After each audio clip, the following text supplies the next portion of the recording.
Hello everyone, so here we are in the third part of our story, The Shroud. So here our characters Gishu and Madhav are now went to buy shroud for the dead wife of Madhav. So what happened next? When they reached the market, Gishu said, "We have got enough wood to burn her, haven't we, Madhav?" So basically they went to buy a few woods and a shroud. So because the people of the village have provided some woods to them, so Gishu is saying that first thing, we have enough wood to burn her. Madhav said, yes, there is a plenty of wood, now we need a shroud. So हमारे पास अब लकड़ियाँ तो आ चुकी है, अब हमें सिर्फ एक कफन लेना है now. Sure, what else? While the body is being carried along, night will come. At night, who sees the shroud? So Gishu's mind started to work when he saw the money. तो पहले तो लकड़ियाँ निकल गई कि वो लेनी है, फिर तो कि हाँ ठीक है, पर हमें तो वैसे ही जो डेड बॉडी है, लाश है, उसको तो रात को ले जाना है जलाने को. रात को कौन देखेगा कि उसको श्राद्ध पहनाया कि नहीं.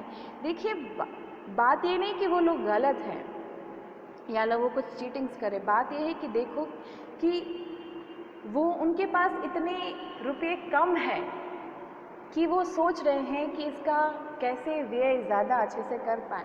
ऐसा नहीं है कि उनको कोई इमोशन नहीं है बुद्धिया के लिए, पर हमें ये भी देखना पड़ता है कि you have to be practical, कि वो किस तरह से वो जो छोटे से अमाउंट है आपके पास कौन सा बेहतर ऑप्शन है, आप कहाँ यूज़ कर सकते हो.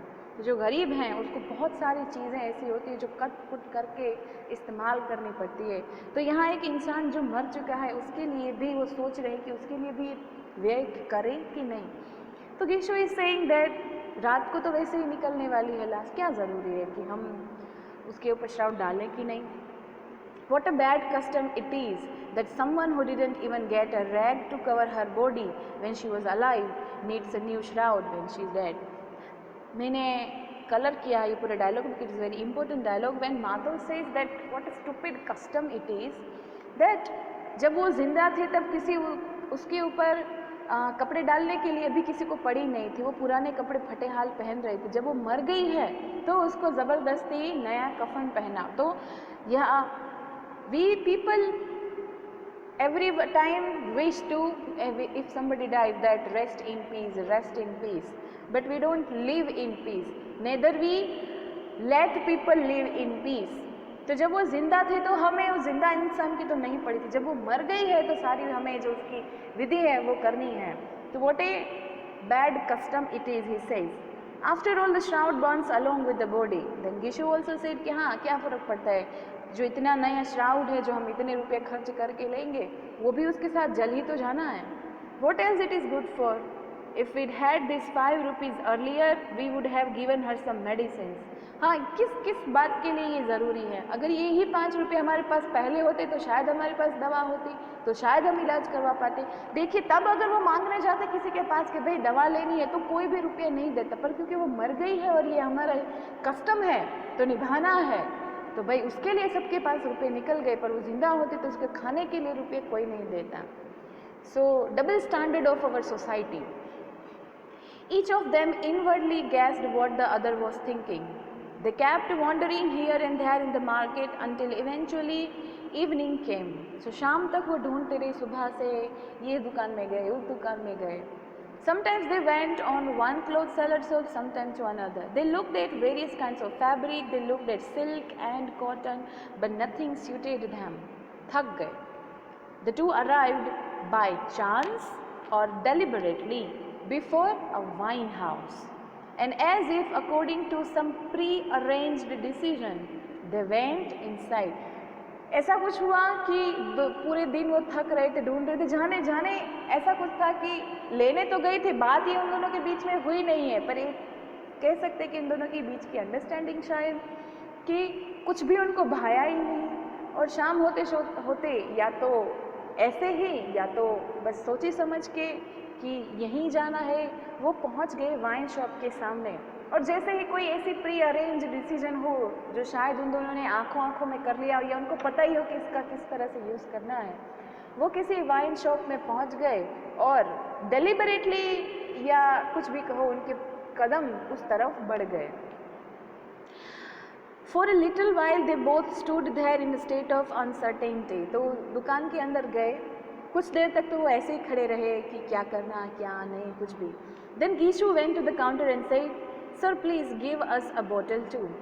थोड़ी देर सोचा ना, ये चीज़ क्या बताती है। वो जाके डायरेक्ट बैठ भी सकते, जाके डायरेक्ट मांग भी सकते थे, पर जो थोड़ी देर उनका खड़ा रहना था यही बताता है कि मोरालिटी कैसे ख़त्म हो जाती है। इंसान तो अच्छे ही होते हैं, पर जब आपकी सिचुएशन ऐसी होती है तब आप चाहो कि न चाहो आप गलत डिसीजन लेते हो। ये फिर उस वक्त गलत नहीं लगते, तब वो सही लगते हैं। तो वो जो खड़ी रहे थोड़ी देर, क्योंकि उनकी मोरालिटी ने थोड़ी देर तो उनको रोके रखा, बट उनकी परिस्थिति ने उनको मजबूर कर दिया। गिशु से कि भाई हमें भी एक तो बोतली दे ही दो। After this some snacks came, fried fish came, and they both sat down on the veranda and began to drink in companionable silence. तो जैसे कि पता है कि गिल्ट तो है उन दोनों को, पर कोई भी कुछ भी नहीं बोले। नाश्ता आ गया, फ्राइड फिश आ गई, दोनों वेरेंडा जो बाहर बैठ के खाने की चीज़ जगह होती है वहाँ लोग आराम से, पर किसी के साथ एक भी शब्द बोले बिना, क्योंकि अभी भी उनके दिल में थोड़ा बहुत गिल्ट तो है, तो चुपचाप पीने और खाने लग गए। After drinking a number of cups in a row both became elevated. अभी यहाँ क्या हुआ, तो जब तक ऐसा है ना कि एक बार नशा चढ़ जाए फिर सही गलत का कोई हमें पता ही नहीं रहता। तो जब तक उनको चढ़ी नहीं थी, उनको अंदर गिल्ट थी, उनको उनकी मोरालिटी उनको रोक रही थी, पर एक बार उनने कुछ 2-4 पैक्स लगा ले, बस फिर उनको कुछ भी पता नहीं रहा कि क्या मोरालिटी क्या guilt. Gishu said, "What's the use of wrapping her in a shroud? After all, it would only be burned. Nothing would go with her." बस यहाँ से बोले तो उनकी जो बात है, जो पूरी कटाक्ष लेखक ने किया है, वो हम देखेंगे कि क्या मतलब है उसको, उसके जो शरीर है उसको श्राउड में लपेटने का, क्योंकि वो तो जल ही जाने वाला है। Looking toward the sky as if persuading the angel of his innocence, Madhav said, "Is it the custom of the world? Why do these same people give thousands of rupees to the Brahmins who can tell whether a reward does or does not reach them in another world?" ये line भी मैंने colour की है because it is important too, कि हम इतने ज़्यादा हवन करवाते हैं, हम इतनी ज़्यादा पूजाएं करवाते हैं, ब्राह्मण्स बुलाते हैं, उनको खाना खिलाते हैं और उनको कितने ज़्यादा रुपये देते हैं। कौन कह सकता है कि हमारी जो प्रार्थना है, जो ब्राह्मण ने हमारे लिए जो प्रार्थना की है, वो आकाश तक, वो आसमान तक पहुँची कि भी नहीं। तो इतने ज़्यादा रुपये वो उन लोगों पे खर्च कर देते हैं, पर जब जो जिंदा लोग यहाँ होते हैं, जिनको ज़रूरी होती है, उनको नहीं देते। पर जो ब्राह्मण, उनको ऐसा लगता है कि हमारी जो सारी दुआएं वहाँ तक पहुँच जाएगी, उनके लिए उनके पास रुपये है, पर ये हमारे पास नहीं है।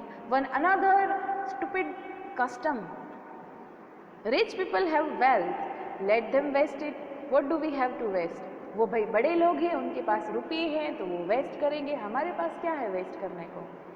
But what will you tell people, won't people ask where the shroud is. पर जब लोग पूछेंगे कि हमने ये रुपये कहाँ डाले, फिर अभी भी मोरालिटी क्वेश्चन तो कर रही है माधव की, तो फिर लोग पूछेंगे कि हमने इतने ज़्यादा रुपये कहाँ डाले, तो हम क्या कहेंगे। Gishu laughed. "We'll say the money slipped out of my waistband. We searched and searched for it, but it didn't turn up. People won't believe it, but they'll still give the same sum again." तो Gishu हंसा, अरे हम बोल दे कि भाई हम तो घूम रहे थे, रुपये कहाँ पता नहीं निकल गए, हम तो पूरा दिन ढूंढते रहे पर कहीं नहीं मिले, तो फिर लोग बिलीव तो नहीं करेंगे, मानेंगे तो नहीं, पर फिर वो वापस रुपये इतने दे ही देंगे, क्योंकि कस्टम तो निभाना है। ऐसी जो परिस्थिति में आते हैं ना, तभी हमारा दिमाग काम करने लग जाता है कि किस तरह से, जिस तरह से लोग हमारा यूज़ कर रहे हैं, वैसे ही इन लोगों का यूज़ भी हम कैसे करें। Madhav too laughed at this unexpected good fortune. He said, "She was very good, poor thing. Even as she died, she gave us a fine meal." वो हंसा कि जिस तरह से उनका ये नसीब थोड़ा ही बहुत पर खुला कि वो पेट भर खा सके या पी सके, वो बहुत बेचारी अच्छी थी। इवन वो मरने के बाद भी उसने हमें कितना अच्छा खाना खिलाया। वो जिंदा थी तब तो खिलाती ही थी, मरने के बाद भी उनको वो पेट भर के गई। More than half the bottle has been finished. Gishu ordered 2 sets of puris, a meat stew and a spiced liver and fried fish. तो बहुत ज़्यादा खाना, liver, fish, meat, पूरी, दारू तो चल ही रही है। There was a shop right next to the wine house. Mother ran over and brought everything back in 2 leaf plates. तो जो पान के पत्ते के जो प्लेट्स होते हैं उनके ऊपर सारा खाना वो दौड़ के ले आया, बाजू में ही जो कोई होटल कैसा होगा। The cost was fully 1.5 rupees. Only few passage were left.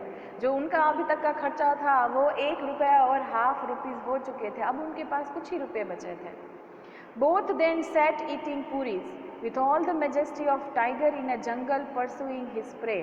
वो इस तरह से खाने लगे जिस तरह से भूखा शेर जंगल में अपने शिकार को खाता है, बस वो ऐसे ही खाने पे टूट पड़े। They had no fear of being called to account nor any concern about disgrace. क्योंकि दारू चढ़ चुकी है, अब मोरालिटी बची नहीं है, तो उनके दिमाग में ऐसा कुछ भी नहीं बचा कि वो जो कर रहे हैं वो गलत है। They had passed through this stage of weakness long ago.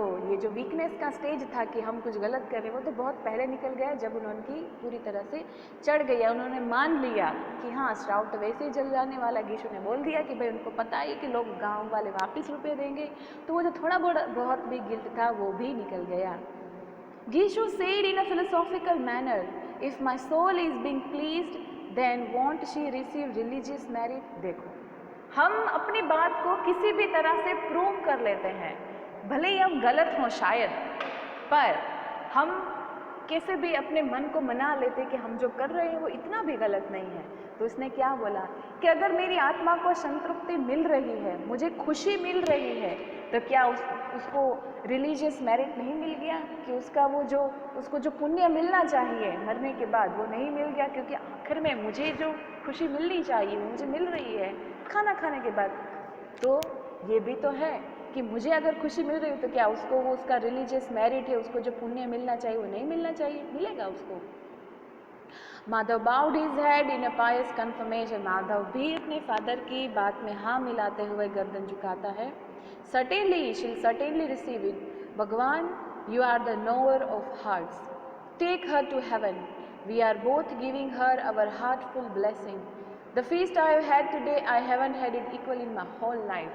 हे भगवान, उसकी आत्मा को शांति देना, उसको स्वर्ग में ले जाना, क्योंकि आज जो मैंने खाया है वो मेरी ज़िंदगी में कभी नहीं खाया. तो ये जो मेरी दुआ है वो दिल से निकल रही है और उसको आत्मा को शांति देना. See how poor thing they are.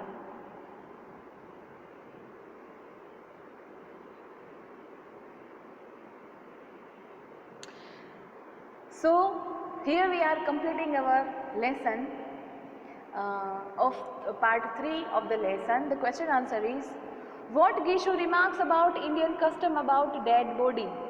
So Gishu remark करता है कि कस्टम में क्या गलत है कि जब इंसान जिंदा होता है तब तो उसको किसी की पड़ी नहीं होती है, जब वो मर जाता है तो उसके पीछे सारे अंतिम संस्कार के उनको संस्कार करने होते हैं, सारे रिचुअल्स निभाने होते हैं. तो जिंदा लोगों की यहाँ कोई खास वैल्यू नहीं है जितना मरने के बाद मुर्दों की है.